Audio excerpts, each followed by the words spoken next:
తాగుతూ మాట్లాడేసేద్దామా మీ రాముయిజం గారు. కానీ రాముని మాత్రం మీరు హైప్ చేశారండి, మీకు దెబ్బలేస్తాను నేను తీసుకు. అవునా? ఎందుకు హైప్ చేయడం? ఆయనే హైప్, నేనే హైప్ కాదు అసలు. అటువంటి ఇంట్రెస్ట్ మనం ఎంకరేజ్ చేయకూడదు. ఎందుకు? ఏమి ఇంట్రెస్ట్లో చూద్దాం, మాట్లాడదాం తప్పకుండా. ఇప్పుడు వద్దులేండి కాంట్రవర్సీ. చెప్తాను కూడా నేను. చెప్పండి, అదేం పర్లేదు. ఎవరి అభిప్రాయాలు వాళ్ళవి. నేను అంటే ఆయన వాస్తవాలు మాట్లాడతారు కాబట్టి చాలా మందికి అది మింగుడు పడదు. వాస్తవం కాదు, వాస్తవాలు ఉన్నాయని చెప్పని మన పూర్వీకులు ఆడమండి ఇవి బట్టలు లేకుండా ఉన్నారని ఇప్పుడు మనం పోగలరా? ఆయన బట్టలు వేసుకుని వస్తారు, ఆయన వేసుకుని వస్తారు, కానీ ఆయన మాటలు బట్టలు లేని మాటలు. బట్టలు లేని మాట్లాడతారా? తప్పకుండా అది మాట్లాడదాం ఇప్పుడైతే. సో ఇప్పుడు కంటిన్యూ నాన్న, రోల్ అయిపోతుంది. మనం అన్ని దొరికిపోయాము. సో దివ్యవాణి గారు ఇప్పుడు బాగా చక్కగా మా సుగుణ మంచి షుగర్ వేసి పట్టుకొచ్చింది. మీరేమన్నా అలాంటి రెస్ట్రిక్షన్స్ ఫాలో అవుతారా? సుగుణమ్మ నీకు happy Christmas, happy new year. Thank you Sugunamma కూతురు వాణి, నీకు కూడా ఐ లవ్ యూ. అబ్బో ఇంకా అయిపోయింది, మురిసి పొంగిపోతారు. అవునా? Beautiful tea and coffee. వాళ్ళు లేకుండా మనం లేవండి, వాళ్ళ ప్రేమే మనకి ఆదరణ. అంతే కదా. రాజేంద్ర ప్రసాద్ గారి మీ కాంబినేషన్ చాలా హిట్ కాంబినేషన్ ఆ రోజుల్లో. సో ఆయన పాత్ర మీ కెరియర్లో ఎలా ఉండేది? అంటే ఆయన ఒక సీనియర్ యాక్టరు, యాజ్ ఎ ఆర్టిస్ట్గా ఆయన నేను ఎప్పుడు కూడా, నేనేంట్లేండి చాలామంది, నేను ఎప్పుడు యాజ్ ఎ ఆర్టిస్ట్గా ఆయన ఏమంటానంటే ఆయన ఒక మండుతున్న కట్టె. మండుతున్న కట్టెలోకి మనం సంక్రాంతి భోగి పండుగలప్పుడు చూస్తాం, పచ్చి కట్టెలు తీసుకొచ్చి అందులో వేస్తే అవి కూడా మండుతాయి. అవును. యాక్టింగ్ రాని వాడిని కూడా ఆయన పక్కన నిలబెడితే యాక్టింగ్ వస్తుంది. అంతేనా? అండ్ ఇంకొకటి ఆయనలో గ్రేట్నెస్ ఏంటంటే ప్రతి దాంట్లో హీ విల్ ఇన్వాల్వ్డ్. అవతలోళ్ళు తిట్టుకున్నా పర్వాలేదు, అవతలోళ్ళు నసిగినా పర్వాలేదు, డైరెక్టర్ ఏమనుకున్నా పర్వాలేదు, కో ఆర్టిస్ట్లు ఏమనుకున్నా పర్వాలేదు, కానీ అన్నీ తానైపోతాడు.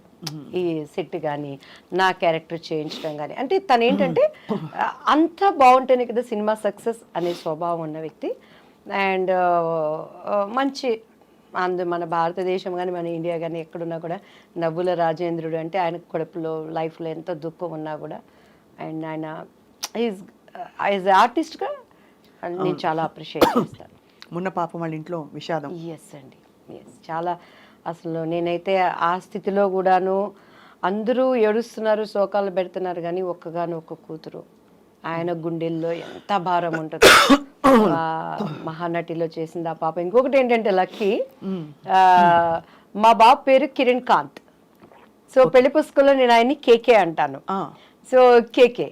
అలానే నన్ను అమ్ముకుటి ఆ మూవీలో, మా పాపని తెలియకుండా మేము అమ్ముకుటి అని పిలుస్తాము. అండ్ ఇప్పుడు మహానటిలో ఆ పాప చేసింది కదా చిన్న సావిత్రి, నాకు కూతురుగా చేసింది. అవును, అది తనకి ఫస్ట్ మూవీ. అది ఎన్ని కలిసి వచ్చాయి చూడండి ఎలా, అంటే ఒక థ్రెడ్ ఉన్నట్టుంది ఆల్మోస్ట్. పెళ్లి పుస్తకం అవకాశం మీకు దివ్యవాణి గారు ఎలా వచ్చింది మీకు? అది ఇట్స్ అఫ్ కోర్స్ నాకు చాలా ఇష్టమైన సినిమా, బికాస్ మా సొంత ఫ్యామిలీ మెంబర్స్ తీసిన వెంకటరమణ గారు. ఇప్పటికీ స్వప్న గారు, చాలామంది నాతో, నా ముందు ఆర్టిస్టులు, నా తర్వాత ఆర్టిస్టులు, నాతో ఆర్టిస్టులు మీరేం సినిమాలు చేశారంటే పేర్లు చెప్పుకోవాలి, తడుముకోవాలి. ఆ హీరోలతో ఎంతో స్ట్రగుల్ అయ్యి ఏమేమో పణంగా పెట్టి వాళ్ళు పెద్ద పెద్ద హీరోలతో చేశారు. కానీ దేవుడి దయ, బాపు రమణ గారు, దివ్యవాణి అంటే పెళ్లి పుస్తకం అంటే దివ్యవాణి, ఆ తర్వాతే రాజేంద్ర ప్రసాద్ గారు అంటారు. అవునవును, ఎందుకంటే నేను కొత్త అలా చేయటానికి. అండ్ అది అసలు నేనైతే సినిమా ఇండస్ట్రీలో అలసిపోయి, నేను సినిమా ఇండస్ట్రీకి సెట్గానేమో నిజంగా వెళ్ళిపోయి పెళ్లి చేసేసుకొని అంట్లు తోముకుంటాను, ఏదో ఒకటి చేసుకుంటా ఉండొచ్చు. మా బావ ఉండేవాడు, మా అత్తయ్య గారు అబ్బాయి, నేను పెళ్లి చేసేసుకుంటాను, నన్ను పంపించేయండి అన్న టైంలో బాపు గారి దగ్గర నుంచి కాల్ వచ్చింది.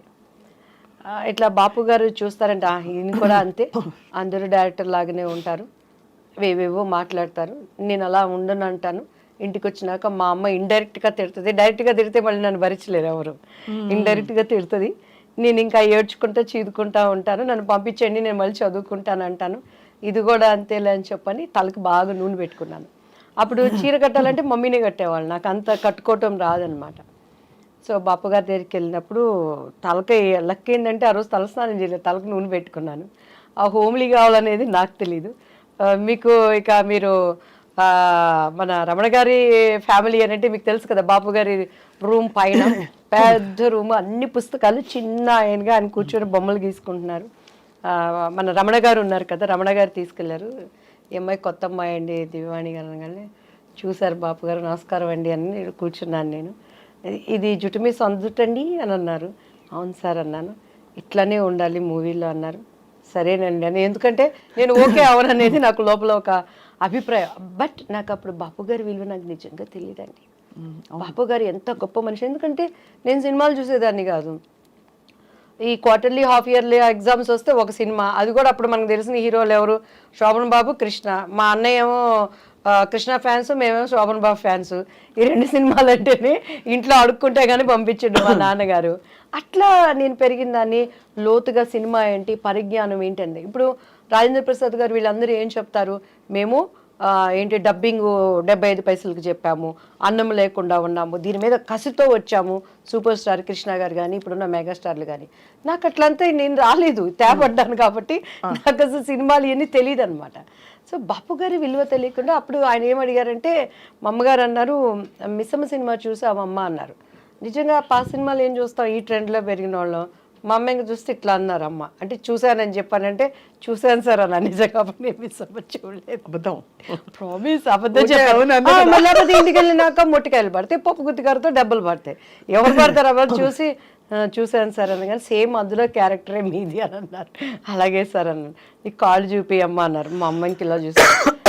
మా అమ్మగారు పాప ఆమె భయపడతా, ఈ అవకాశం అన్నా మా అమ్మాయికి రావాలి, ఏదో ఒకటి మా అమ్మాయి ద్వారా మేము ఇండస్ట్రీలో ప్రూవ్ చేసుకోవాలని కాళ్ళు చూపించాను. ఎందుకంటే ఆ మూవీలో ఎక్కువ కాళ్ళకి షార్ట్స్ ఉంటాయండి. మహానుభావులు. నా స్టోరీ నాకు మిస్సమ్మ సినిమా మళ్ళీ చూడమ్మా అని అన్నారు. అలాగే సార్ అని చెప్పాను. ఇంటికి వెళ్ళిపోయాను. టక్ టక్ టక్ టక్ అగ్రిమెంట్, డేట్స్ ఫిక్స్ అయిపోయినాయి. 45 days కంటిన్యూస్గా షూటింగ్. అమ్మ అన్ని మాట్లాడేశారు, డబ్బులు ఏమిటి అసలు, ఎన్ని రోజులు? రమణ గారు ఉన్నారు, మన మేనేజర్ రమణ గారు, ఇప్పటికే ఆయనే ఉన్నారు. శ్రీరమణ గారు అంతా మమ్మీ మాట్లాడుకున్నారు. శ్రీరమణ గారు అంటే పెద్దవారు? నో ఇప్పుడు ములిపూడి వెంకటరమణ గారు, బాపు గారు. శ్రీరమణ గారు ఈజ్ ద ఇంకా పర్మనెంట్ కుటుంబ సభ్యులు. అవును, ఆయన అదే శ్రీరమణ గారు అంటే ఆయనే కదా అంటే. శ్రీరమణ గారు అంతా మాకు మమ్మీతో మాట్లాడారండి. నెక్స్ట్ డే ఆంధ్రజ్యోతి ఈనాడు బాపు బొమ్మ దివ్యవాణి అని వచ్చింది. ఫస్ట్ ఫోన్ మా ఇంటికి వచ్చింది. అప్పుడే మారిందా మీ పేరు? దివ్యవాణి అప్పుడు మారలేదు కదా, అంతకు ముందే ముందే మారిపోయింది. అంటే నాకు ఫస్ట్ నేను చేసినప్పుడు డాన్స్ రాజా డాన్స్ అని చేశాను. అనుకోకుండా మొన్న వినోద్ రాజా అని బెంగళూరు ఒక ప్రైవేట్ మీటింగ్కి వెళ్ళినప్పుడు కలిశానండి. దాంట్లో అప్పట్లో చిరంజీవి గారు సిడీ తెప్పించుకొని చూసారు ఆ అబ్బాయి డాన్స్కి. లీలావతి గారి కొడుకు కన్నడ రాజ్ కుమార్ గారు. సో ఆ టైంలో నాకు దివ్య అని పేరు పెట్టింది ద్వారకేష్ గారు. ఆయన భవ్య అని ఒక అమ్మాయిని పరిచయం చేశారు. సో దివ్య అని ఆయన పెట్టారు. మమ్మీకి వాణి అంటే ఇష్టం, దివ్యవాణి అలా అయిపోయింది. సో బాపు గారు ఇక దివ్యవాణి కానీ ఫస్ట్ మా ఇంటికి వచ్చిన కాలు దాసనారాయణరావు గారు. మీరు ఒక మాట అన్నారు, అంతకు ముందు మీరు చాలా విసిగిపోయారు, బాపు గారు అవకాశం కూడా అలాగే అవుతుందిలే అనుకున్నారు. చాలా అయ్యాయి ఆడిషన్స్, అంటే ఏమయ్యేది ఆడిషన్లో? మీరు సెట్ అయ్యేవారు కదా వాళ్ళ క్యారెక్టర్కి, లేకపోతే అంటే దానికి ముందు దాసనారాయణరావు గారిది అభిసారిక అని ఒక మూవీ వచ్చిందండి. అప్పుడు మేము పద్మాంటి దగ్గరికి వెళ్ళి, మమ్మీ తెనాలి మాకు తెలిసిన ఒక మమ్మీ వాళ్ళ క్లాస్మేట్ పద్మాంటికి మంచి క్లోజ్, మంచి వాళ్ళండి తెనాలి పిల్లలు, చాలా వాళ్ళు కష్టపడుతున్నారు ఇండస్ట్రీలో అని అంటే పద్మాంటి రిఫర్ చేసి దాసరి అంకుల్ దగ్గరికి వెళ్ళాం. సవేరా హోటల్లో అప్పుడు వీళ్ళకి పాముగురో వీటిల్లో జరుగుతూ ఉండే స్టోరీ డిస్కషన్స్ అవన్నీ.